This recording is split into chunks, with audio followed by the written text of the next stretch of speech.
Total wanted. So we've got 2 hydrogens.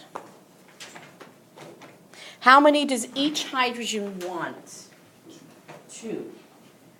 So because there's 2 of them, we multiply by 2.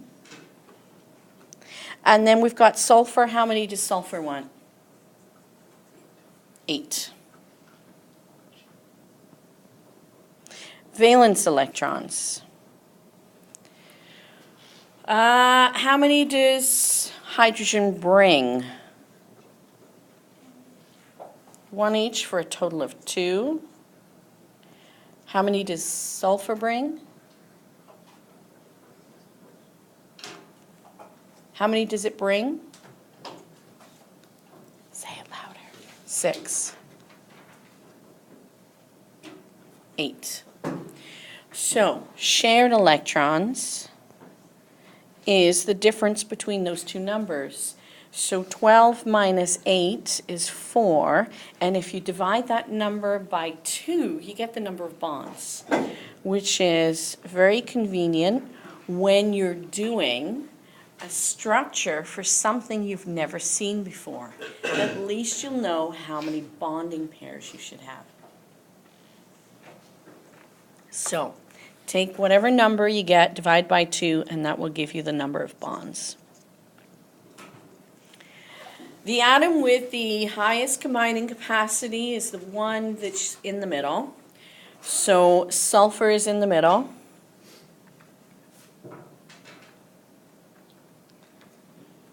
I want you to get used to doing sulfur and oxygen as bent molecules. So here we go. We've put in our 2 bonds, so that's 4 electrons. We've got a total of 8, which means we've got 4 left. Where do they go, Nikita? On the top. They go on sulfur. Now, double check. I have 8 electrons. 2, 4, 6, 8. Done. And then sulfur needs 8. It's surrounded by 8. Each hydrogen wants 2. So that's a good structure. Sweet, does that not follow the combining capacity? That does follow its combining capacity, right? Okay, sweet. Yeah, you were right. Okay. This one follows its combining capacity. All right, now, let's do below this, we're going to go down SO4 2 minus.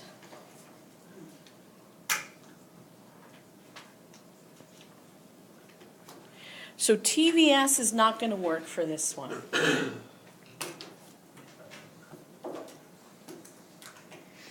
So you've got to do this old school, which means you add up all the electrons that are available for bonding. So how many does sulfur bring? Still 6. Oxygen brings, Brock?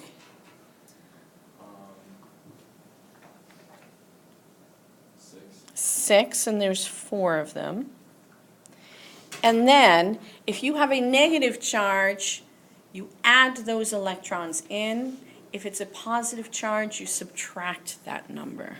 So we've got 2 electrons from the negative charge. So 5 times 6 plus 2 is 32 electrons. So when you do this, your central atom is the one with the highest combining capacity or lowest electronegativity. Sulfur and oxygen have the same combining capacity. Put the one that comes first in the middle. Okay, the one that comes first goes in the middle. So put in 4 bonds. So now we've used up 8 electrons.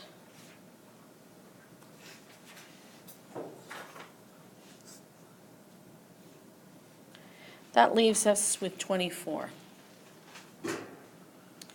What you do is you put the valence electrons that are left around the outside atoms first, the terminal atoms.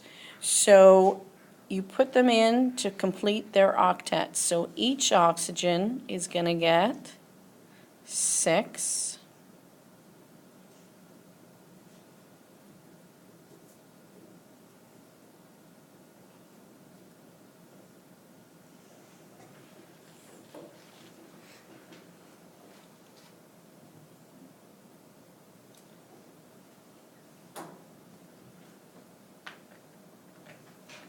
And then we've used 6 times 4 is 24, so we've got no electrons left. You have to put square brackets around it because it's 2 minus. Have we completed the octet for every atom? Zaid, what do you think? Something about 2 and 0. Not there yet. Have we completed the octet around each atom? Yep, even the sulfur. Have we used 32 electrons? You should do this check before you go any further. You should be checking, do I have the right atoms? Because let me tell you how many times I see H2O, water, with 2 O's and an H. Every semester somebody will do it. So check you've got the right atoms. Check that you've used up all your valence electrons. Check your octets. Okay. Now, there's going to be something else you do now, and that's called formal charges. And this will tell you if you've got the best structure. So we're going to do formal charges for both of these structures. Okay. So we had this, and we had this. Okay, formal charges. The sum of your formal charges should add up to the sum of the charge on your structure. And you want as many close to 0 as you can possibly get. So there's different ways, different textbooks, different videos, counted a little differently, but it's the same thing. So formal charge, you start with, I'm going to do sulfur, and then I've got 2 hydrogens that are identical. You start with the number of valence electrons. So sulfur brings 6.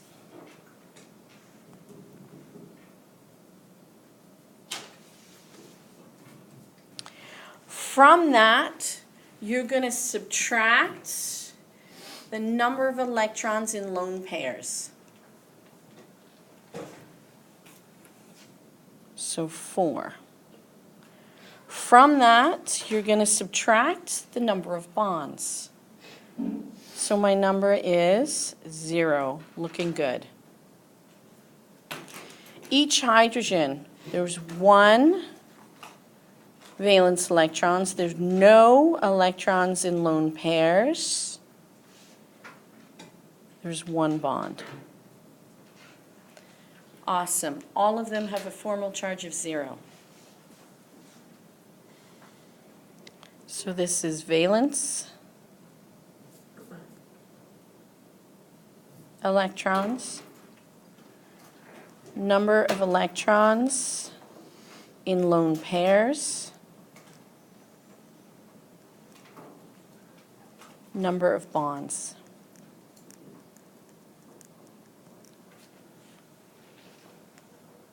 All right, let's do sulfate. We've got sulfur. Oh, wait, sorry. Back up here, I've got 2 hydrogens, so I would have to multiply that by 2, 1 for each hydrogen. All right, so now we've got sulfur and we've got 4 oxygens that are single bonded. So sulfur, It's got 6 valence electrons. There's no electrons in lone pairs. There's 4 bonds. It's not looking like a good structure because that's a +2. We want it 0 if we can. 4 single bonded oxygens. So we've got 6 valence electrons. There's 6 electrons in lone pairs, and there's 1 bond on each. So -1. Be nice if there were zeros. And there's 4 of them, so if we multiply that by 4, we get -4. If you add these formal charges up,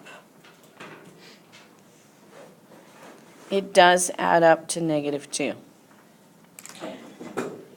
But we want to get that sulfur down from +2 to 0 if we can. So that is not the best Lewis structure for sulfate.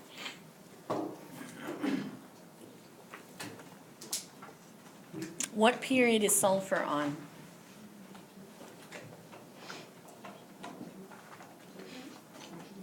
Three. Yeah, it's on the third period. So it can expand its octet. It can have more than 8 electrons around it. How can we get sulfur to take more electrons without adding any more electrons to our structure? Could make a double bond. Okay, so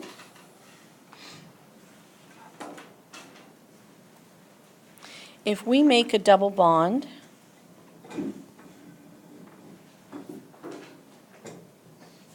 you can't change oxygen's octet. It will stay at 8 electrons because it's on the second row. It's too small to expand its octet. So that double bonded oxygen only has 2 lone pairs now. Okay?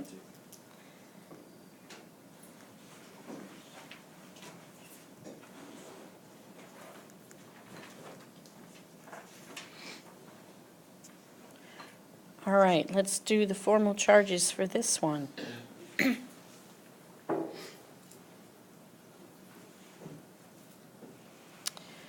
Sulfur is 6 valence electrons, no lone pairs, 5 bonds. It's +1, that's better. Now we've got a double bonded oxygen and 3 single bonded oxygens, so their formal charges are going to be different. So the double bonded oxygen is 6 valence electrons minus 4 electrons in lone pairs minus 2 bonds, 0. That's looking nice. We finally got a 0. 6 for the single minus 6 electrons in lone pairs minus 1 bond is -1.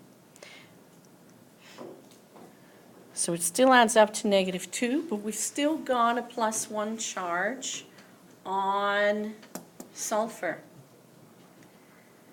So let's put another double bond in. And this is literally how you would work through a structure you've never seen before. There is no magic. There's no quick fix. It's just you keep working at it. So now, let's try S, double bonded O, double bonded O, O, O.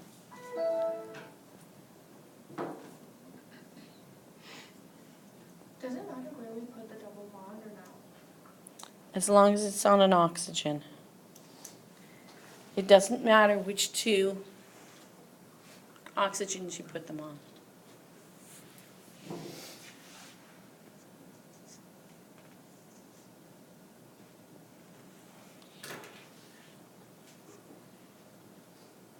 Okay. So sulfur. 6 minus no lone pairs minus 6 bonds is 0. That's looking very promising. We've got 2 double bonded O's, 6 valence electrons, 4 electrons in lone pairs, 2 bonds. Nice. Again, we're down to zeros.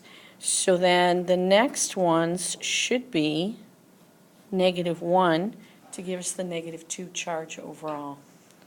6 valence electrons minus 6 electrons in lone pairs minus 1 bond, -1. There's 2 of them. There's our -2. Based on formal charges,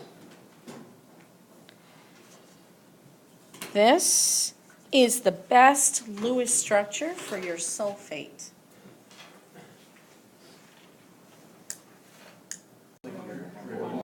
Tells you that the H left its electrons behind. Where do you think those H's were? Were they on these 2 oxygens or were they on these 2 oxygens? The other ones with more valence electrons? Well, they all, Sorry, no, sorry, more electrons, yeah. yeah, they were on here. Combining capacity of oxygen is 2. So you can't put a third bond on these. So here had an H, here had an H. I want you to keep that in mind. Okay. So PF3, TVS. Phosphorus wants 8, fluorine wants 8, so we've got 4 atoms that want 8 for a total of 32. Valence, phosphorus brings 5, fluorine brings 7, there's 3 of them. So Kyle, the difference here is 6. So that means 3 bonds. So P goes in the middle. Use my 6 electrons, so I've got 20 left.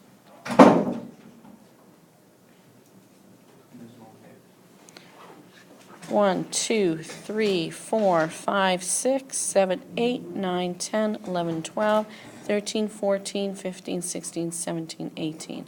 I've used 18, but I've satisfied the terminal atoms' octets. You have any left over, they go on the central atom. Doesn't matter how many more you have left over, they always go on the central atom. I have 2 left over, so let's double check. I've got 3 fluorines and a P. I've got 8, 16, 24, 25, 26 electrons. So this looks good. And now, formal charges. Phosphorus, 5 valence electrons. There's 2 electrons in lone pairs. There's 3 bonds. Looking good, right? I'm already at 0. There's 3 fluorines, 7 minus 6 electrons in lone pairs, minus 1 bond, 0. This is the correct Lewis structure. So you know that if you have to change it based on that. Sorry? So you know, like, if you're checking it, that if that is like +1, say like if fluorine was like +1, you know you have to like change it in some way. Yeah, have to change it in some way. So, if your central atom follows its combining capacities, your formal charges will work out. Guaranteed. Your formal charges will work out as long as you have followed your combining capacities. Now, some of you talked about the possibility of putting in a double bond. What's the combining capacity of fluorine? It's 1. It can only make 1 bond. It can never be a central atom, so it can never have more than 1 bond. So you will not have a double bond in the structure. Okay? Fluorine will never double bond. Okay, now do phosphate.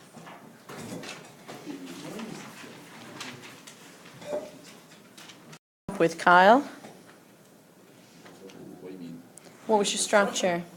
Oh, I have one double bond. One double bond.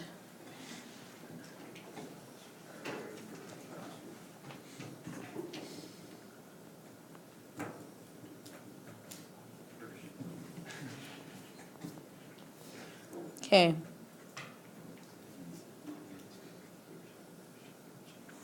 So the formal charge on phosphorus, 5 minus 0 lone electrons in pairs minus 5 bonds. Awesome. We got a 0.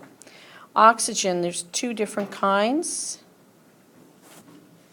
We've got 6 minus 4 minus 2. Nice. And then we've got 6 minus 1, negative 1 times 3. Somebody's got to have a formal charge because your total charge on the ion is 3 negatives. So somebody's got to have a formal charge. So this is the correct structure. PO4, 3 minus, comes from H3PO4AQ, phosphoric acid. So there have to be 3 single bonded oxygens to lose those 3 H's. All right, so for homework, I'm going to give you some more structures to do.